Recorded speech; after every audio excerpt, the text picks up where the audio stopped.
Voici les seules certitudes dans cette affaire pour l'instant, une vitre brisée et un point d'impact. Ces photos ont été prises par le conducteur du tram une fois la rame mise en sécurité et les passagers évacués. Et d'après ce conducteur, dont le témoignage a été publié sur le site de son syndicat ce matin, des passagers du tram ont tiré le signal d'arrêt d'urgence et lui ont dit qu'ils ont vu un individu cagoulé tirer à l'aide d'une arme à feu sur le tram.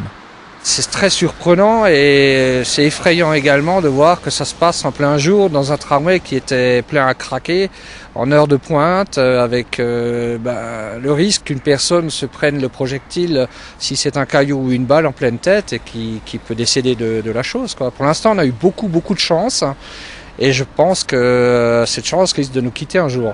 Les faits se seraient déroulés ici, au moment où le tram quittait l'arrêt Porte Haute. L'opérateur du tram, la Soléa, explique que l'événement est en cours d'analyse, mais selon les syndicats, la vidéosurveillance n'aurait pas permis de déterminer comment le coup a été porté. Les conducteurs de bus et de tram n'ont pas cessé le travail ce matin, mais une réunion extraordinaire du comité hygiène et sécurité a été provoquée à 11h.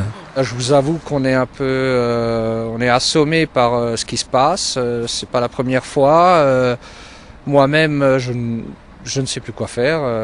On est là et on continue à travailler comme les gens ont pu le remarquer. Et on attend. Pour l'instant, on attend de voir la suite des événements. Les éléments dont nous disposons pour l'instant sont assez minces, vous l'avez entendu, ce sont des témoignages indirects, ceux des passagers du tram d'hier qui ont tiré la sonnette d'alarme et raconté aux chauffeurs ce qu'ils ont vu.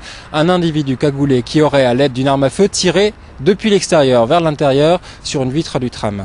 La police judiciaire est chargée de l'enquête, elle devra maintenant répondre à une série de questions. D'abord, est-ce qu'une vraie arme à feu a été utilisée? Et auquel cas, qui était la cible? Était-ce Soléa, le tram en tant que symbole, comme c'était le cas lors des incidents de Nouvel An à Mulhouse, ou bien était-ce un passager du tram qui était visé par le tireur présumé? La police judiciaire a lancé un appel à témoins auquel la population, les témoins éventuels, sont invités à répondre.